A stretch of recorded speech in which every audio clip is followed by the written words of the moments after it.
یہ تمنا کرتے تھے خالد بن ولید. تو اس کا جواب مفسرین نے لکھا ہے کہ اللہ کے نبی نے سیف اللہ کا لقب دیا تھا، اللہ کی تلوار. یہ اللہ کی تلوار میدان کارزار میں ٹوٹ کیسے جاتی؟ اللہ نے اس تلوار کو ٹوٹنے نہیں دیا اور حضرت خالد بن ولید کو شہید ہونے نہیں دیا. اب یہ تلوار اللہ کے سامنے ہنسی خوشی پیش ہو رہی ہے حضرت خالد بن ولید کی شکل میں. یہ چیزیں ہیں. تو لہذا حضرت حسین سسٹم کے سامنے جھکے نہیں ہیں. آج ہمارے پاس سسٹم اور اسلام دونوں میں سے کسی ایک چیز کو چننا ہو تو ہمیشہ اسلام کو چنا جائے گا، ہمیشہ اسلام کو چنا جائے گا. انڈین رولز اینڈ ریگولیشن اور اسلام دونوں میں سے کسی ایک کو چننا ہو تو ہمیشہ اسلام کو چنا جائے گا. اہل بیت کی عورتیں جب وہ پیاسی تھی تو کسی نے سوال کیا کہ تمہیں کس کی یاد آ رہی تھی؟ حضرت عثمان غنی کو 40 دن تک پانی نہیں دیا گیا تھا، محاصرہ کیا گیا تھا، آپ کو گرفتار کیا گیا تھا اور بعد میں آپ کو شہید کیا گیا. تو کہنے لگی حضرت عثمان غنی کے عمل نے ہمیں ہمت دی ہے. وہ لوگ اسلام کے معاملے میں کمپرومائز کرتے ہی نہیں تھے. آج ہماری شریعت پر خطرہ ہے. نکاح، طلاق، خلا، وراثت، بچے کو گود لینا، یونیفارم، سیول کوڈ. آج ہم ڈرے ہوئے سہمے ہوئے ہیں. صاف جواب ہونا چاہیے کہ اسلام کے معاملے میں کسی کی نہیں سنے جائے گی، ایمان کے معاملے میں کسی کی نہیں سنے جائے گی.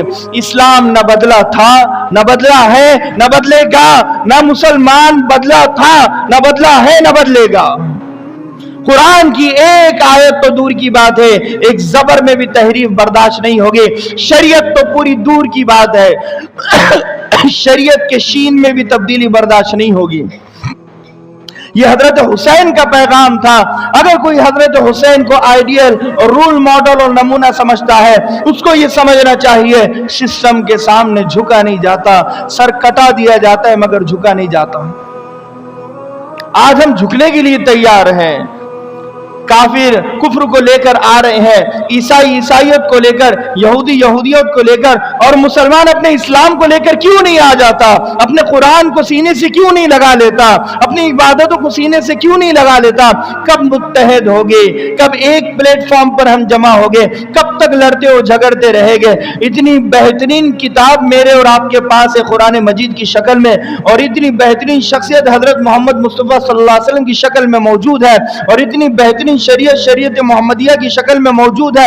اختم بکتابہ الکتب وبدینہم الادیان وبشریعتہم الشرائع.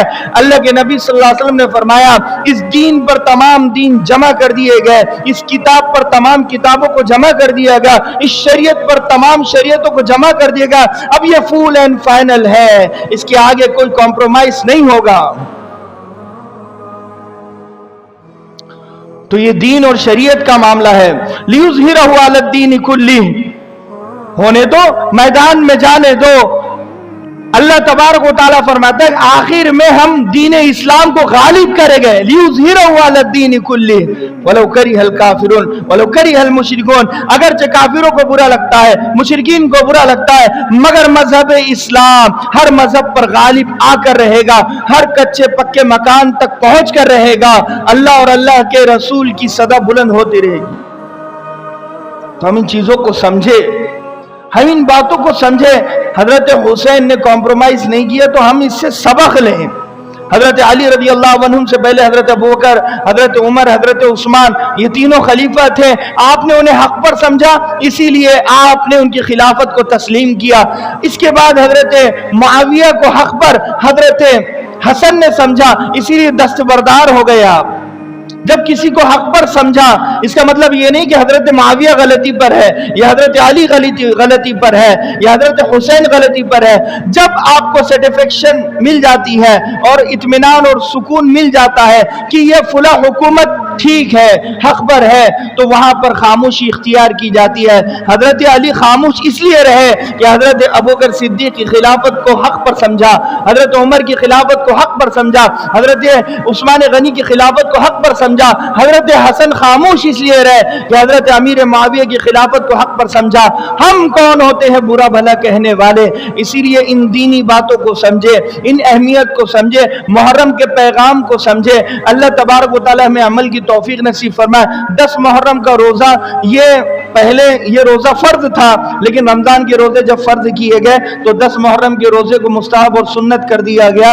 اسی لیے ایک روزہ نہ رکھے، 2 روزے رکھے، 9 10 محرم یا 10 11 محرم۔ اللہ کے نبی نے فرمایا خالف الیہود والمشرکین، کہ تم یہودی اور مشرکین کی مخالفت کرو، اس لیے کہ یہودی حضرت موسیٰ علیہ السلام کے ذریعے سے اللہ تبارک و تعالی نے 10 محرم الحرام کو نجات دی تھی فرعون سے بنی اسرائیل کو۔ اس کے شکرانے میں یہودی 10 محرم کو روزہ رکھا کرتے تھے اس زمانے میں، تو اللہ کے نبی نے فرمایا کہ تم 2 روزے رکھو، 9 10 یا 10 11 محرم۔ اللہ کے نبی صلی اللہ علیہ وسلم نے 10 محرم کا روزہ رکھا۔ جب تمنا ظاہر کی آپ نے تو پھر 2 مہینے کے بعد آپ کا انتقال ہو گیا۔ یہ محرم میں 10 محرم کا آپ نے روزہ رکھا، ایک روزہ، اور سفر ربیع الاول میں آپ کا، سفر ربیع الاول اور ربیع الاخر میں آپ کا انتقال ہو گیا۔ تو لہذا خاص طور پر اس بات کو خیال رکھے ہم کہ اللہ کے نبی نے خواہش ظاہر کی، صحابہ نے اس پر عمل کیا۔ ایک روزہ اگر کوئی رکھتا ہے مکروہ تنزیہی ہے، لیکن اس کو ثواب ضرور ملے گا۔ ایک روزہ بھی رکھنا چاہیے، 2 روزے بھی رکھنا چاہیے، کوئی اگر 3 رکھنا چاہتے تو 3 بھی رکھنا چاہیے، اس میں منع نہیں ہے۔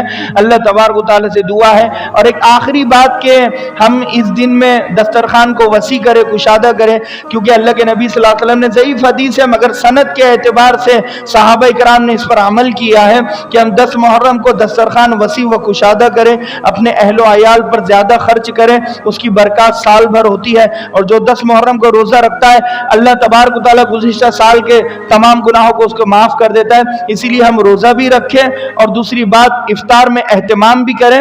اللہ تبارک و تعالی کہنے سننے سے زیادہ ہم تمام کو عمل کی توفیق نصیب فرمائے۔ واخر دعوانا الحمدللہ رب العالمین وما توفیقی الا باللہ وما علینا الا البلاغ۔